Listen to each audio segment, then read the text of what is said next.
وہ میزائلوں، لڑاکا طیاروں، بحری جہازوں اور ڈرونز میں استعمال ہوتی ہیں۔ مصنوعی ذہانت میں ان کا کردار اتنا اہم ہوتا ہے کہ ان کے بغیر جدید AI سسٹمز ممکن ہی نہیں۔ یہی وجہ ہے کہ جو ملک جدید چپس بناتا ہے وہ معیشت، دفاع اور ٹیکنالوجی کے میدان میں سب سے آگے ہوتا ہے۔ کرونا لاک ڈاؤن کے دوران سیمی کنڈکٹرز کی اہمیت سب پر مزید واضح ہو گئی۔ لیپ ٹاپس، موبائل اور دیگر ڈیوائسز کی مانگ آسمان کو چھونے لگی۔ دنیا کی زیادہ تر چپس تائیوان اور جنوبی کوریا میں بنتی ہے اور ان کے لیے خام مال دنیا کے مختلف ممالک میں سے آتا ہے۔ ترسیل کا نظام متاثر ہوا اور دنیا بھر کو اندازہ ہوا کہ یہ چھوٹی سی چپ کتنی بڑی اہمیت رکھتی ہے۔ سیمی کنڈکٹرز دفاعی اور تجارتی دونوں میدانوں میں اہم ہیں، اس لیے ان کو لے کر چین اور امریکہ کے درمیان کشیدگی فطری ہے۔ دنیا میں سب سے زیادہ سیمی کنڈکٹر چپس تائیوان میں بنتی ہیں، خاص طور پر TSMC کے کارخانوں میں۔ چین تائیوان کو اپنا حصہ مانتا ہے اور اس کے الحاق کے لیے طاقت کے استعمال کا اشارہ بھی دے چکا ہے۔ یہ صورتحال دیکھتے ہوئے امریکہ، جاپان،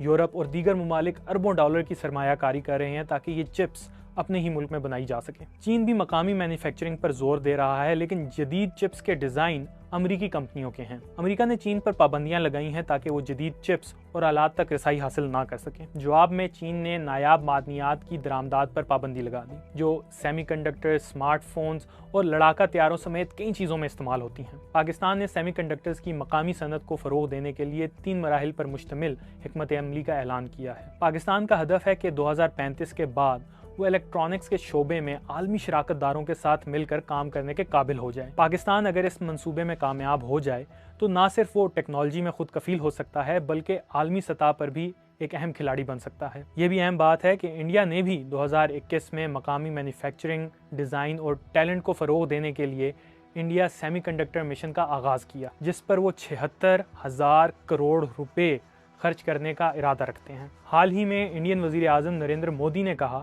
کہ مستقبل کی $1 ٹریلین کی اس مارکیٹ میں انڈیا کے پاس نمایاں حصہ ہوگا۔